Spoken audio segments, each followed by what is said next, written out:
Presentamos el modelo divino para proclamar la salvación y para la promoción de la salud. La vida es un don de Dios. La salud es la posesión temporal más preciosa que tenemos. Es nuestro deber moral aprender a conservarla. Honramos a Dios cuando respetamos y cuidamos nuestro ser como su tesoro. Presentamos las vislumbres de la promoción de la salud con base al diseño original del plan de Dios para el hombre, para que goce de su plenitud. La salud y la salvación son dones de Dios y son inseparables, y del interés que pongamos en ello depende mucho nuestra eternidad. Dios está listo para hacer su obra en nosotros, para que podamos compartir las buenas nuevas con poder, y solamente lo podremos hacer cooperando con Dios, teniendo un conocimiento más pleno del mensaje de salud, integrándolo a las buenas nuevas de salvación. Nuestro llamado es despertar en usted el deseo de disfrutar de la mejor salud física y espiritual hoy y ahora, poniendo la confianza en el Eterno, con una programación centralizada en el amor del Señor para sus criaturas. Ahora nuestro hermano Felipe ejecutará una hermosa alabanza en violín.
Es momento de estudiar la palabra de Dios y ver qué nos tiene Él para nosotros en esta noche. El tema de esta noche se titula El tiempo de angustia y el fin del tiempo de gracia, a cargo de nuestro hermano César. El tiempo es suyo, hermano. Buenas noches, hermanos. Es una alegría estar con ustedes, poder saludarles, que Dios les bendiga. Nos encontramos contentos de haber llegado a la quinta noche de esta semana de oración titulada A las puertas de su venida. El tema de hoy, hermanos, se titula El tiempo de angustia y el fin de tiempo de gracia.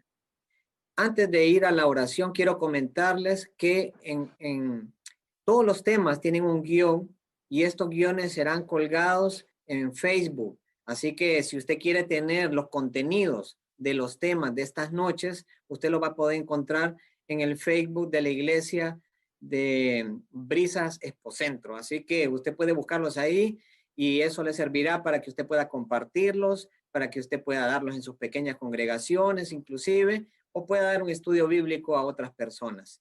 Así que ahí los podrá encontrar. Vamos a orar. Amante Padre que estás en los cielos, te damos gracias por este día más de vida que nos das. Te damos gracias, Señor, por la oportunidad que tenemos de conocer tu palabra.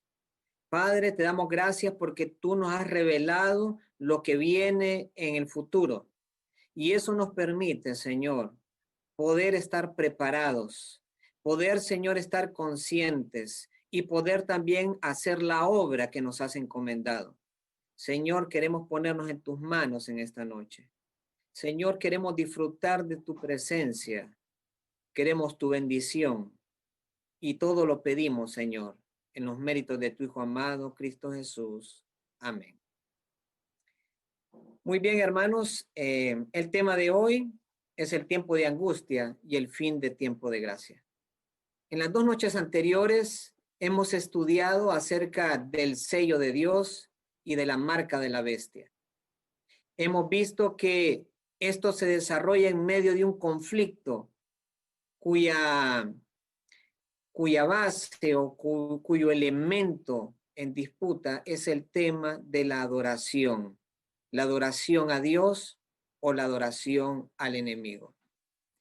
Y en ese sentido también hemos estudiado que antes del fin del cierre del tiempo de gracia ocurrirá el derramamiento del Espíritu Santo y ocurrirá también el sellamiento de los hijos de Dios. Muy bien, en esta noche vamos a continuar estudiando acerca del tiempo de angustia. El tiempo de angustia tiene dos etapas de cumplimiento. La primera etapa se denomina el pequeño tiempo de angustia o el tiempo de angustia previa. Este tiempo de angustia inicia con eventos y señales que tienen como propósito despertar al mundo.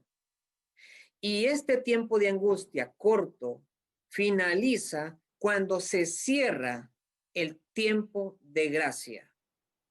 La segunda etapa del tiempo de angustia se denomina como tiempo de angustia de Jacob o gran tiempo de angustia.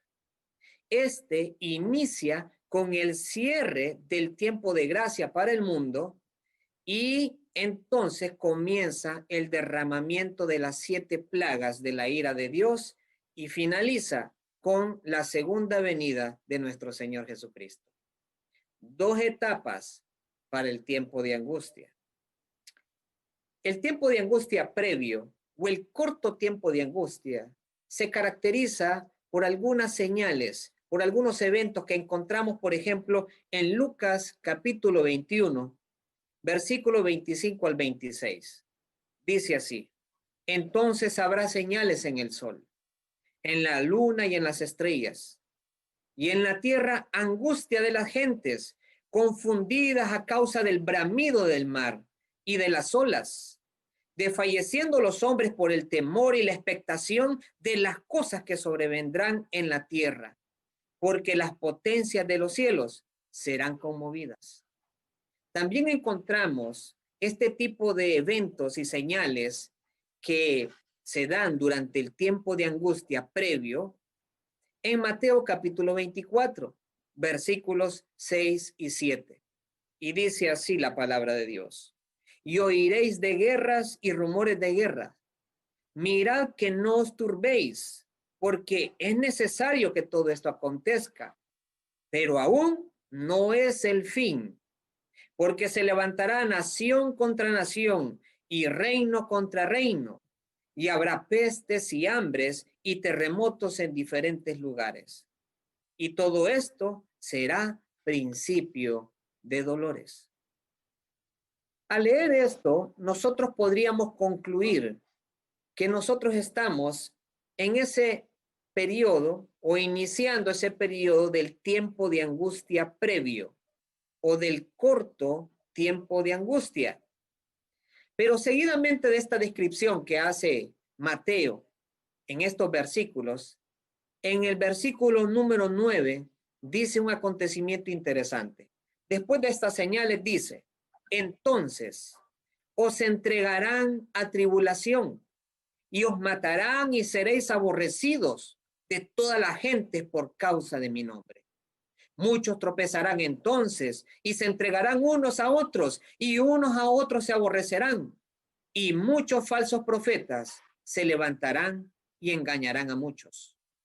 Y por haberse multiplicado la maldad, el amor de muchos se enfriará. Mas el que persevere hasta el fin, éste será salvo. Y será predicado el evangelio del reino en todo el mundo para testimonio en todas las naciones. Y entonces vendrá el fin. Podemos concluir entonces que estas señales que marcan el inicio de ese pequeño tiempo de angustia, luego, con esto que nos dice Mateo, podemos ver que hay un periodo entonces de tribulación y persecución para los hijos de Dios. La pregunta es, ¿qué será lo que causa esta persecución para con los hijos de Dios? Al menos nosotros podemos identificar tres causas. La primera de ellas es el carácter del pueblo remanente. En ese tiempo, el pueblo remanente ha recibido y se encuentra recibiendo la lluvia tardía. El proceso de sellamiento también ha iniciado. Por lo tanto, la iglesia ya no está más conformada al mundo, por lo que, por su carácter, despierta oposición. Presentan un carácter puro y santo y una fe cristiana como en el tiempo de la iglesia primitiva. Segunda de Timoteo, capítulo 3, versículos 10 al 12 dice, pero tú has seguido mi doctrina, conducta, propósito, fe, longanimidad, amor, paciencia, persecuciones, padecimientos, como los que me sobrevinieron en Antioquía, en Iconio, en Listra, persecuciones que he sufrido, y de todas me ha librado el Señor, dice Pablo. Y concluye, y también dice, todos los que quieran vivir piadosamente en Cristo Jesús padecerán persecución. El pueblo remanente que manifiesta ese carácter de Cristo va a despertar persecución, va a despertar oposición. Y es ahí donde se recrudece ese pequeño tiempo de angustia. Dice el Espíritu de Profecía en Conflicto de los Siglos, página 45, párrafo 2. Revivan la fe y el poder de la iglesia primitiva, y el espíritu de la persecución revivirá también, y el fuego de la persecución volverá a encenderse. En Apocalipsis capítulo 12, versículo 17, también encontramos que el dragón se llenó de ira contra la mujer. La mujer representa a la iglesia. Y se fue a hacer guerra contra el resto de la descendencia de ella, los que guardan los mandamientos de Dios y tienen la fe de Jesús. Vemos que la ira de Satanás no es contra todos los que se dicen llamar cristianos, no es contra todos los que se dicen llamar hijos de Dios, sino contra aquellos que manifiestan en sus vidas la obediencia a los mandamientos de Dios y que también tienen el espíritu de profecía, que es el testimonio de Jesucristo. Una segunda razón de por qué podría iniciar la persecución para el pueblo de Dios es a causa de las calamidades que están ocurriendo en el mundo, como podemos mencionar el cambio climático o los desastres naturales. Isaías capítulo 24, versículo 4 al 6, dice de la siguiente manera: se destruyó, cayó la tierra, enfermó, cayó el mundo, enfermaron los altos pueblos de la tierra, y la tierra se contaminó bajo sus moradores, porque traspasaron las leyes, falsearon el derecho, quebrantaron el pacto sempiterno. Por esta causa, la maldición consumió la tierra y sus moradores fueron asolados. Por esta causa fueron consumidos los habitantes de la tierra y disminuyeron los hombres. Jeremías capítulo 2, versículo 7 también nos dice: y os introduje en tierra de abundancia, para que comieseis su fruto y su bien, pero entrasteis y contaminasteis mi tierra e hicisteis abominable mi heredad. Sin duda, hermanos, que estamos viviendo en un planeta contaminado. Estamos viviendo en un planeta que ha trastornado el equilibrio ecológico que existía. Y esto se manifiesta entonces con el cambio climático, con el aumento de la temperatura del planeta, con fenómenos naturales cada vez más frecuentes y más intensos. Pero el tema es, ¿qué realmente causa toda esta destrucción y esta degradación del planeta? ¿Será únicamente que nosotros estamos provocando con nuestros hábitos, con nuestros estilos de vida, este desastre que está ocurriendo en nuestra naturaleza? En Apocalipsis 11:18, Dios advierte que vendrá a destruir a los que destruyen la tierra. Definitivamente, como hijos de Dios, tenemos una responsabilidad de mayordomía de los recursos naturales que Dios ha puesto en nuestras manos, haciendo un uso sostenible de los mismos, no contaminando el ambiente. Por ejemplo, no arrojando basura en cualquier lugar. Ustedes han visto las problemáticas serias que tenemos en nuestro país, no solamente a nivel interno, sino también de residuos que nos llegan de otros países. Es tremenda la problemática ambiental en la que estamos viviendo. Por lo tanto, nosotros como cristianos también tenemos que dar ejemplo en ese sentido. Pero más allá de eso, el verdadero origen de la contaminación de la tierra es el pecado. Segunda de Crónicas, capítulo 7, versículos 13 y 14 dice: si yo cerrare los cielos para que no haya lluvia, si mandare la langosta que consuma la tierra, o si enviare pestilencia a mi pueblo, si se humillare mi pueblo, sobre el cual mi nombre es invocado, y oraren y buscaren mi rostro, y se convierten de sus malos caminos, entonces yo oiré desde los cielos, perdonaré sus pecados y sanaré su tierra. Sin duda que la degradación de la tierra está directamente relacionada al pecado de la humanidad. Satanás se aprovecha de la contaminación de la tierra producto del pecado. Satanás, dice el espíritu de profecía, obra a sí mismo por medio de los elementos para cosechar muchedumbres de almas aún no preparadas.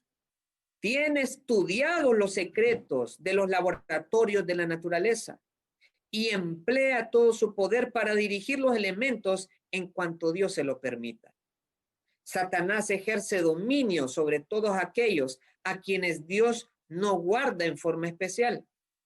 Favorecerá y hará prosperar a algunos para obtener sus fines y atraerá desgracias sobre otros, al mismo tiempo que hará creer a los hombres que es Dios quien los aflige. ¡Qué tremendo! Muchas veces nosotros los seres humanos pensamos que es Dios que nos está afligiendo y quizás es el enemigo. Dice también el espíritu de profecía: Satanás producirá enfermedades y desastres al punto que ciudades populosas sean reducidas a ruinas y desolación. Ahora mismo está obrando, ejerce su poder en todos los lugares y bajo mil formas, en las desgracias y calamidades del mar y tierra, en las grandes conflagraciones, en los tremendos huracanes y en las terribles tempestades de granizo, en las inundaciones, en los ciclones, en las mareas extraordinarias, en los terremotos. Destruye las mieses casi maduras y a ellos sigue la hambruna y la angustia. Propaga por el aire emanaciones mefíticas y miles de seres perecen en la pestilencia. Estas plagas irán menudeando más y se harán más y más desastrosas. La destrucción caerá sobre los hombres y los animales. La tierra se pone de luto y se marchita. Desfallece la grande encumbrada de la gente encumbrada de la tierra. La tierra también es profanada bajo sus habitantes, porque traspasaron la ley, cambiaron el estatuto y quebrantaron el pacto eterno. Isaías 24, 4 y 5. Como podemos ver, hermanos, cuando leemos esta cita del Espíritu de Profecía, pareciera ser que está describiendo lo que estamos viviendo actualmente. Toda esta conflagración y todos estos fenómenos y todos estos eventos tienen un propósito. Sigue diciendo el Espíritu de Profecía. Y luego el gran engañador persuadirá a los hombres de que son los que sirven a Dios los que causan estos males. La parte de la humanidad que haya provocado el desagrado de Dios lo cargará a la cuenta de aquellos cuya obediencia a los mandamientos divinos es una reconvención perpetua para los transgresores. Se declarará que los hombres ofenden al Dios al violar el descanso del domingo. Que este pecado ha traído calamidades que no concluirán hasta que la observancia del domingo no sea estrictamente obligatoria. Y que los que proclaman la vigencia del cuarto mandamiento, haciendo con ello que se pierda el respeto debido al domingo y rechazar el favor divino, turban al pueblo y alejan la prosperidad temporal. Al parecer, entonces, una segunda causa de la persecución es todo este deterioro y degradación ambiental que existe, que será, dice, cargada a la cuenta de aquellos cuya obediencia a los mandamientos debidos es una reconvención perpetua. O sea, será cargada a los hijos de Dios. Una tercera razón por la cual la persecución podría iniciar es el ecumenismo global y ecológico bajo el nuevo orden mundial. Sigue diciendo el Espíritu de Profecía.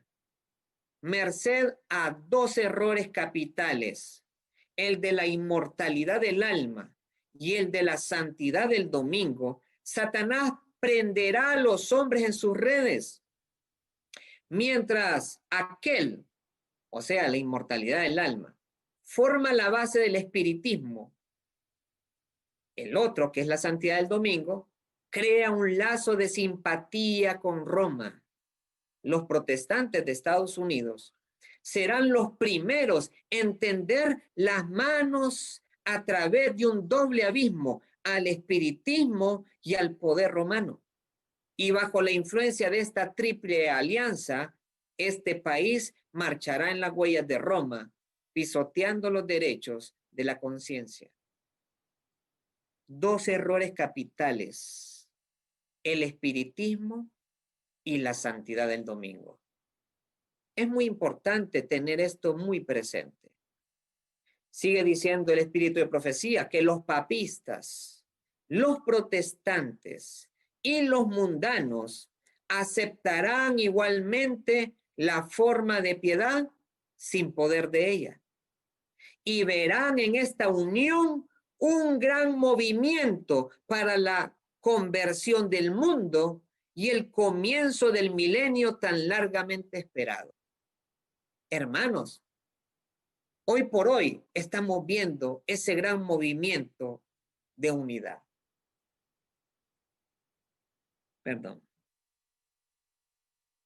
El día 3 de octubre, el Papa presentó su tercera encíclica. Me imagino que ya todos están enterados de eso. Se titula Fratelli Tutti, hermanos todos. Yo no he tenido la oportunidad de leerla completamente. He leído algunas partes de la misma y me sorprende porque esta encíclica sienta las bases para ese gran movimiento de unión que se dará en el mundo.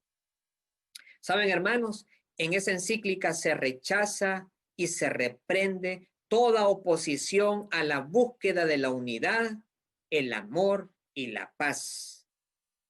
Y dice, en otras palabras, que la Iglesia Católica será la amalgama de esa gran unidad. A mí me llamó la atención, como les digo, no la he leído totalmente, pero me llamó la atención una de las máximas que encontré en el inciso 279. Dice textualmente, los creyentes nos vemos desafiados a volver a nuestras fuentes para concentrarnos en lo esencial. ¿Qué es lo esencial en este movimiento de unidad? Dos cosas. Dice, la adoración a Dios y el amor al prójimo. Yo le pregunto, ¿qué será el punto de toque en la adoración a Dios? Lógicamente ustedes saben que la mayor parte de iglesias, especialmente las protestantes, guardan el día domingo en señal de adoración a Dios. Y lo segundo, dice, es el amor al prójimo. Todas las demás diferencias pueden ser echadas a un lado. Voy a seguir leyendo textualmente. Dice nuevamente, los creyentes nos vemos desafiados a volver a nuestras fuentes para concentrarnos en lo esencial, la adoración a Dios y el amor al prójimo, de manera que algunos aspectos de nuestras doctrinas, fuera de su contexto, no terminen alimentando formas de desprecio, odio, xenofobia, negación del otro.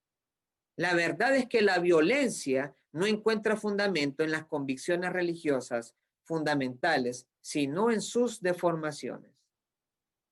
Entonces, hermanos, podemos ver cómo esta encíclica también viene a orientar a todo el mundo, de la religión que sea, a unirse por lo esencial que es la adoración a Dios y el amor al prójimo.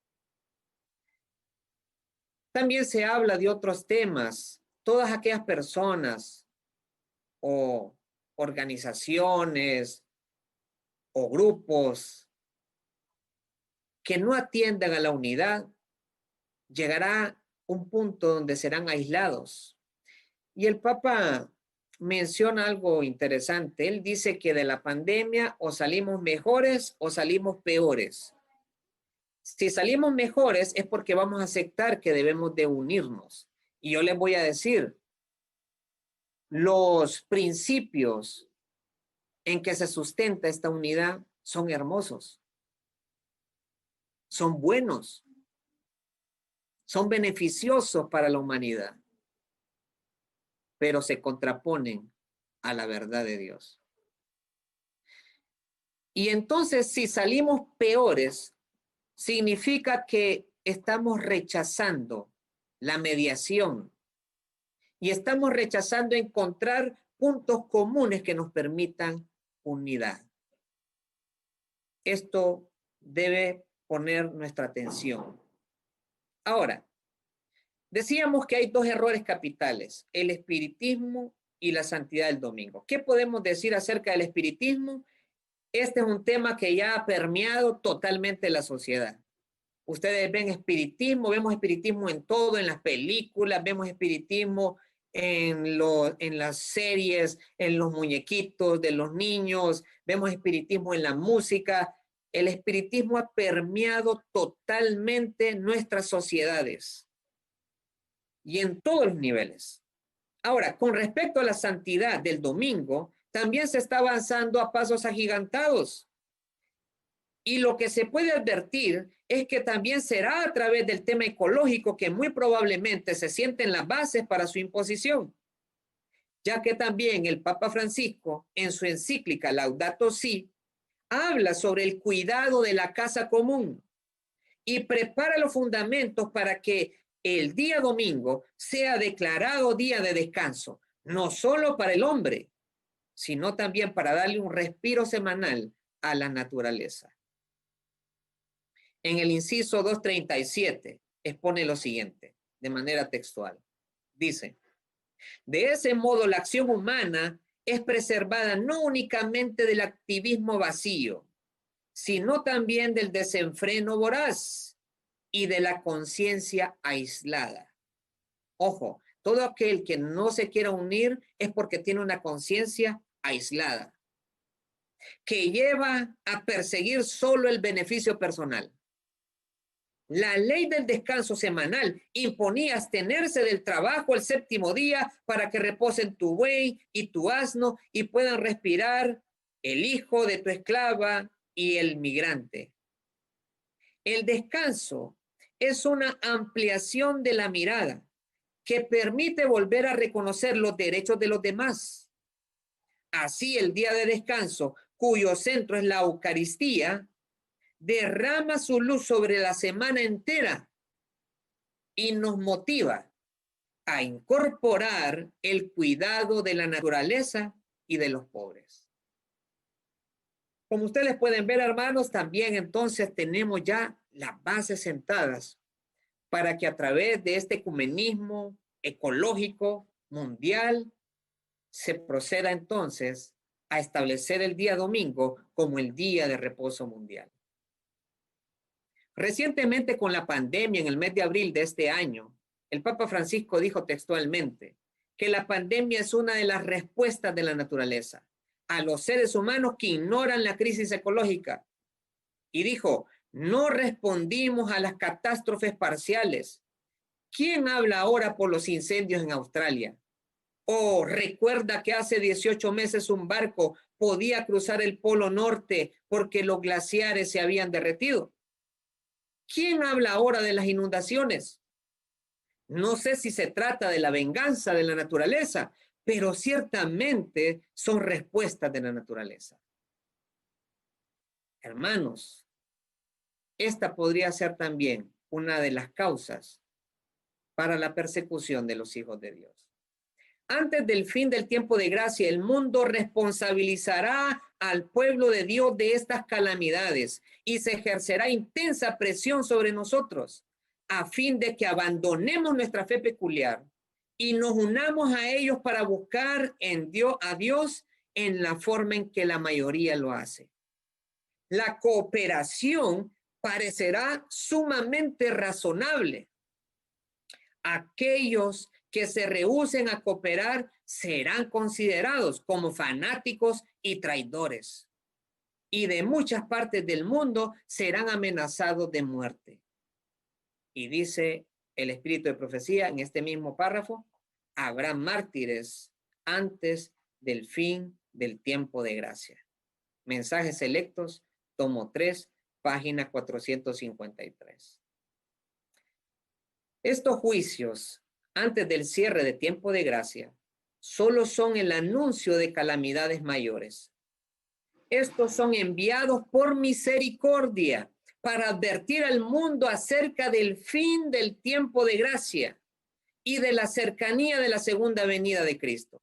Los mismos serán restringidos en cierto grado. ¿Qué significa? Significa que estos juicios que se darán en el corto tiempo de angustia serán juicios con misericordia. Pero cuando termine la gracia, la mano protectora de Dios se apartará completamente de la tierra y el mundo recibirá el azote de su ira sin mezcla de misericordia. ¿Qué es el fin del tiempo de gracia entonces? Primeramente tenemos que entender qué es el tiempo de gracia. El tiempo de gracia es el periodo concedido a los seres humanos pecadores para que puedan elegir servir a Dios o para que puedan elegir servir al enemigo. Es un periodo de tiempo en el que Cristo está intercediendo por nosotros delante del Padre en el lugar santísimo del santuario celestial. Una vez terminada esa obra de intercesión, ya no habrá más oportunidad para decidir. Apocalipsis 22:11 dice, el que es injusto, siga siendo injusto todavía, y el que es inmundo, sea inmundo todavía. El que es justo, practique la justicia todavía, y el que es santo, santifíquese todavía. Saben, hermanos, la mayor parte de los cristianos creen que el fin del tiempo de gracia será hasta después de la gran tribulación, hasta después del tiempo de angustia de Jacob, justamente antes de la venida de Cristo. Sin embargo, la Biblia enseña que el fin del cierre de la gracia es antes del tiempo de gran angustia. Antes, tiempo de angustia corto, después del cierre de la gracia, gran tiempo de angustia. Y lo que nos pone entonces de cara a uno de los eventos más pavorosos de la historia de la humanidad. Y lo más triste es que cuando termina la intercesión de Cristo, se habrá sellado el destino de toda la humanidad. Y la mayor parte de la gente no lo sabe. Es por eso que tenemos también una gran misión. ¿Se acuerdan ustedes el juicio contra Sodoma y Gomorra? Esto lo encontramos en Génesis 18, versículos 17 en adelante. Voy a leer algunos versículos. Y dice, y Jehová dijo, ¿encubriré yo a Abraham lo que voy a hacer? Versículo 20. Entonces Jehová le dijo, por cuanto el clamor de Sodoma y Gomorra se aumenta más y más, y el pecado de ellos se ha agravado en extremo, descenderé ahora y veré si han consumado su obra, según el clamor que ha venido hasta mí, y si no, lo sabré. Y se acercó a Abraham y dijo, mire lo que dice Abraham, ¿destruirás también al justo con el impío? ¿Sabe a quién representa Abraham esta historia? Abraham representa a Cristo Jesús intercediendo por cada uno de nosotros en el santuario celestial. Aquí Abraham se pone a interceder por las ciudades de Sodoma y Gomorra y le dice entonces a Jehová, ¿destruirás también al justo con el impío? Quizás haya 50 justos dentro de la ciudad. Destruirás también y no perdonarás al lugar por amor a los 50 justos que están dentro de él. Y el Señor dice que sí los perdonaría. Y luego vemos de nuevo a Abraham intercediendo. Y si hubieran 40, los perdonaré, dijo el Señor. Y si hubieran 30, 20, Señor, si hubieran 10, y el Señor dijo, por amor a los 10, yo perdonaría. Qué hermoso es ver que el Señor no viene a condenar al mundo. El Señor viene a salvar al mundo. Y por esa razón intercede así como estaba intercediendo Abraham acá. Y entonces, en ese momento quedó sellado el destino de las ciudades de Sodoma y Gomorra. Se terminó la gracia para Sodoma y Gomorra. La pregunta es, ¿los habitantes de Sodoma y Gomorra se dieron cuenta de que ya había pasado un juicio por ellos y que ya había sido declarada una sentencia? No se dieron cuenta. Y la destrucción no había venido. Dice Génesis capítulo 19, versículo 1. Llegaron pues los dos ángeles a Sodoma a la caída de la tarde. Y Lot estaba sentado a la puerta de Sodoma, y viéndolos Lot se levantó a recibirlos y se inclinó hacia ellos al suelo. Versículo 15. Al rayar el alba, los ángeles daban prisa a Lot diciendo, levántate, toma tu mujer y tus 2 hijas, que se hallan aquí para que no perezcas en el castigo de la ciudad. Versículo 24. Entonces Jehová hizo llover sobre Sodoma y sobre Gomorra azufre y fuego de parte de Jehová desde los cielos, y destruyó las ciudades y toda aquella llanura, con todos los moradores de aquellas ciudades y el fruto de la tierra. Este es un tipo del antitipo. Esto es una sombra de lo que viene. El juicio será llevado y no sabremos el tiempo en que habrá terminado. Lo único que sabemos por las señales que tenemos es que el tiempo del fin del tiempo de gracia está cerca. La terminación del tiempo de gracia será un proceso en el que todos los seres vivos hayamos sido sellados o marcados al momento de haber tomado nuestra decisión por Dios o por Satanás. Se habrá cerrado el tiempo de gracia de cada individuo en momentos diferentes hasta llegar al último caso con el que Cristo terminará el ministerio de intercesión en el lugar santísimo, el santuario celestial. Dice Mensajes Selectos, página 217, párrafo 4. Los justos vivos recibirán el sello de Dios antes de la terminación del tiempo de gracia. Esta noche quiero terminar con una parábola. Quiero que todos me acompañen a Lucas capítulo 13, versículos 1 en adelante. Lucas capítulo 13, 1 en adelante. Dice así: en este mismo tiempo estaban allí algunos que contaban acerca de los galileos cuya sangre Pilato había mezclado con los sacrificios de ellos. Respondiendo Jesús les dijo: ¿pensáis que estos galileos, porque padecieron tales cosas, eran más pecadores que todos los galileos?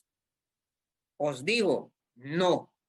Antes, si no os arrepentís, todos pereceréis igualmente. O aquellos 18 sobre los cuales cayó la torre de Siloé, en Siloé, y los mató, ¿pensáis que eran más culpables que todos los hombres que habitan en Jerusalén? Os digo, no.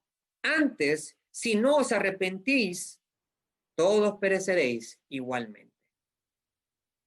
Cuando Cristo dijo esto, hermanos, había estado amonestando, antes de decir esto, había estado amonestando a la gente acerca de la venida del reino de Dios.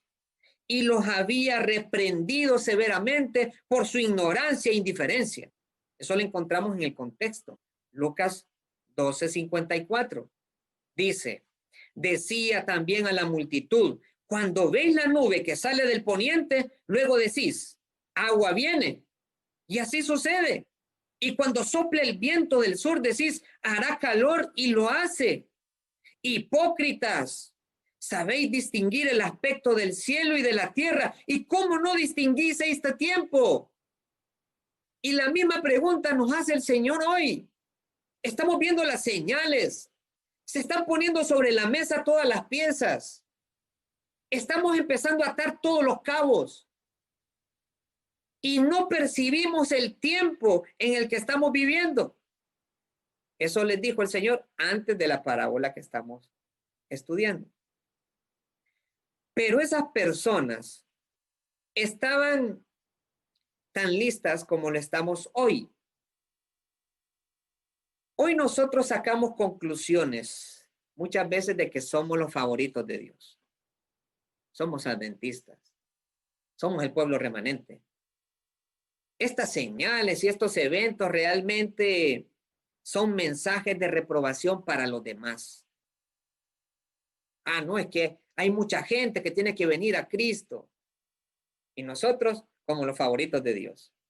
Algunos contaban a Jesús los acontecimientos recientes que habían causado la gran excitación por las medidas que había comenzado a tomar Poncio Pilato, gobernador de Judea, y que habían ofendido mucho al pueblo. Se había producido un tumulto y Pilato lo había reprimido. Y en cierta ocasión, los soldados romanos entraron inclusive al templo y ahí le quitaron la vida a algunos peregrinos galileos mientras ellos estaban degollando sus sacrificios para presentarlos delante de Dios. Los judíos consideraban la calamidad como un juicio que venía como consecuencia del pecado del que lo sufría. Y los que relataron este acto de violencia lo hicieron también con una secreta satisfacción. Es que aquellos que los mató los soldados romanos por órdenes de Poncio y Pilato, de seguro es que eran pecadores. Y aquellos que les cayó la torre en Siloé, seguramente tenían pecados. A su parecer, su propia buena fortuna comprobaba que ellos eran mucho mejores y por lo tanto más favorecidos por Dios. Pero Jesús les dijo, ¿pensáis que estos galileos, porque padecieron tales cosas, eran más pecadores que todos los galileos? Os digo no, antes si no os arrepentís, todos pereceréis igualmente. Hermanos, estas calamidades tenían por objeto inducirlos a humillar sus corazones a arrepentirse de sus pecados. Mientras Jesús hablaba con sus discípulos y con la multitud, miró hacia el futuro con mirada profética y vio a Jerusalén cercada de los ejércitos romanos. Por lo tanto, las calamidades que habían caído sobre los individuos eran amonestaciones de Dios dirigidas a una nación igualmente culpable. Por un corto tiempo, el día de gracia se prolongaba para ellos. Seguidamente el Señor siguió hablando de la parábola de la higuera estéril. Dijo también esta parábola: tenía un hombre una higuera plantada en su viña y vino a buscar el fruto de ella y no lo halló. Y le dijo el viñador: he aquí hace 3 años que vengo a buscar fruto de esta higuera y no lo hallo. Córtala. ¿Para qué inutiliza también la tierra? Entonces respondiendo el Señor le dijo: déjala todavía este año hasta que yo cabe alrededor de ella y la abone. Si diere fruto, bien; si no, córtala después. Hermanos, ¿cuántos de nuestros hermanos alrededor del mundo han muerto por el coronavirus? Muchos. ¿Cuántos han pasado calamidades? Muchos. Y hoy por hoy, quizás usted y yo no hemos pasado por ese tipo de calamidades. ¿Por qué será? ¿Porque somos mejores? ¿Porque somos los favoritos de Dios? ¿O porque somos tan buenos? El Señor dice, no. Antes, si no nos arrepentimos, también padeceremos lo mismo.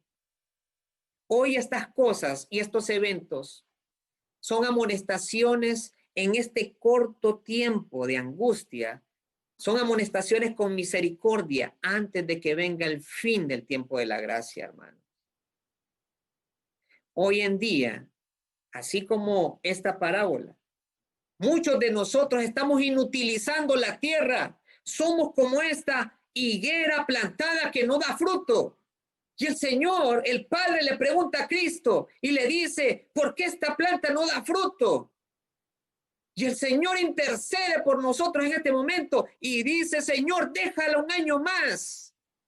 Yo voy a acabar alrededor de ella. No hemos sido muertos por los soldados romanos. No nos cayó la torre en Siloé. No nos morimos por causa del coronavirus. ¿Para qué estamos aquí entonces si no damos fruto? El fruto que Dios espera, hermanos, es una oportunidad de la gracia de Dios manifestada en su vida y en la mía. ¿Qué vamos a hacer con este tiempo que Dios nos regala? ¿Qué vamos a hacer en nuestra propia vida? ¿Qué vamos a hacer con lo que Dios nos ha encomendado? ¿Será que seremos como aquellos que dan el fruto a su tiempo, a su familia? Ojalá que el Señor nos encuentre haciendo eso cuando Él venga. Hermanos, estamos vivos, no porque seamos mejores, no porque seamos más santos. Estamos vivos por misericordia.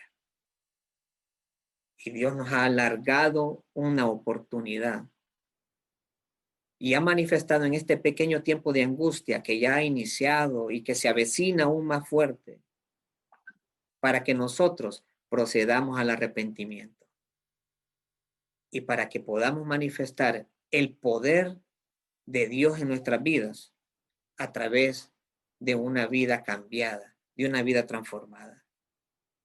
Eso solo Dios lo puede hacer en la vida de cada uno. Pidámosle al Señor que nos ayude. Démosle gracias. Gocémonos con Él, porque nos ha dado oportunidad, pero no la desaprovechemos. Aprovechémosla al máximo.